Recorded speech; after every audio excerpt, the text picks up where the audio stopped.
As far as the learning goes, I will be at your full disposal. Most of our classes will be me lecturing to you guys, and I will make sure 100% that you guys understand. And if you don't, feel free, please come and ask me questions, because if you guys don't know the material that I'm teaching you, then it reflects badly on me, and we don't want that.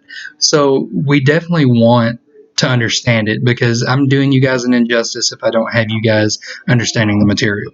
So I'm at your full disposal. If you have any problems, if you have any concerns, if you're not understanding something, please come ask. I will promise you I will answer the question as best as possible. And if you don't get it the first time, we'll work until you do. That's my job. I get paid to do that, and I will 100% do my best in getting you to fully understand the objective. Some misconceptions or errors in the Civil War that I really want to just throw out the window right now. I really need you guys to go into the Civil War era with an open mind, because a lot of misconceptions that I hear is that the Civil War was not about slavery at all, and that's just simply not true. Uh, the Civil War did have a large part of the impact of the Civil War was because of slavery. Um, there was a huge disagreement about slavery and whether or not we needed it and whether or not it was right morally. So yeah, the Civil War was about slavery in part, but another misconception that I want to throw out the window is that it was completely about slavery. While in large part it was about slavery, it also had a lot of social issues, which most ended up tying back to slavery. And then also there was a large economic issue, because while once again, why I say it was in large part due to slavery, um, the southern uh, economy relied heavily on slavery because they were farmers and they needed hands and as many as possible without paying them, and that was their way of life. And so it was a problem, but um, once again, it was not totally about slavery. Due in large part, it was. Um, there were a lot of social issues, economic issues that also tied into the war. There were governmental issues. People weren't agreeing with how the government was being ran, and they didn't want to be a part of it anymore. So that was another large reason for the war. Um, but yes, slavery being the total cause for the war, slavery not being part of the, or not being the reason for war at all, and I mean, those are just very common misconceptions that we need to try to defer from. As far as classwork goes, like I said, most of the class will be note taking, just because that's pretty much what you'll do in any history class. But I really want to instill group exercises. I want to do a couple of group projects based on the Civil War, and try to make them as entertaining as possible. But I really feel like students learn the best when you're in groups, because students, no matter what anybody says, students will always be more comfortable asking fellow students questions than they would asking the teacher, because sometimes students feel embarrassed by asking the teacher. They feel embarrassed that they don't know the answer, and they can go to their friend and ask the answer and not feel stupid. So I will instill groups for group projects, and also any kind of research we'll do in pairs, just to ensure that we're getting the right information and that everybody's understanding the same material the same way.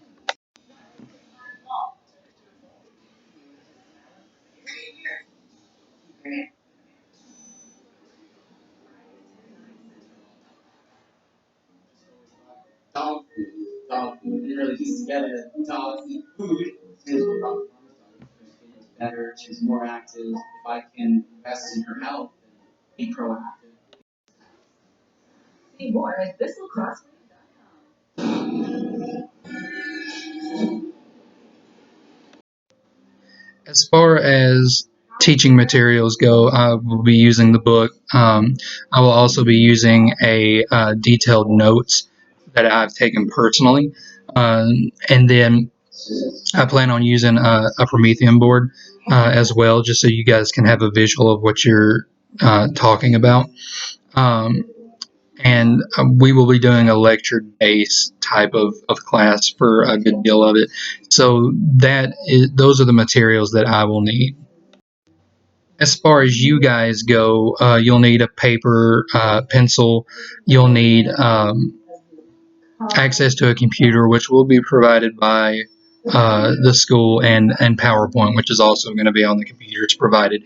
So there will be no stress there. So basically what you need as students is your books, pencils, and paper.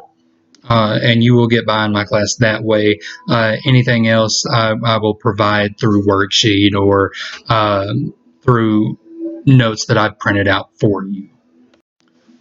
So basically, the introduction is that we're going to be learning about the Civil War and the economic, the military strategies, and also the governmental lead that each country had. We will be thoroughly going over that and developing a strong understanding of the information that is provided to us, and also any information that we can find that is viable. Now, to understand this, you're going to have to retain the knowledge, because the Civil War can be kind of confusing. It's kind of confusing when you've got a whole country that is connected, and then all of a sudden they just divide in half. So that's confusing. So in order to develop a strong understanding for this, you have to be able to pay attention, show strong cognitive development, and be able to retain knowledge. Because most history is knowledge based. It's completely retaining knowledge. You don't have to develop the knowledge; you just have to retain it. Because the one great thing about history is it doesn't change. It's history. It's already documented. It's already there, and the only way that it's going to change is if new information comes about, and that rarely happens in terms of the Civil War, because I mean we basically know everything that happened in the Civil War. So be ready to learn, be ready to memorize, and be ready to come to a strong understanding on what we're learning. At the end of the standard, when we're done learning about it, we will do a open discussion for your students who have any kinds of questions, to ensure thorough understanding. If you guys have any questions at that point that have remained unanswered, please feel free to ask. I will do my best to develop a stronger understanding within your mind. So we will do an open discussion at the end of class to ensure the knowledge of everyone.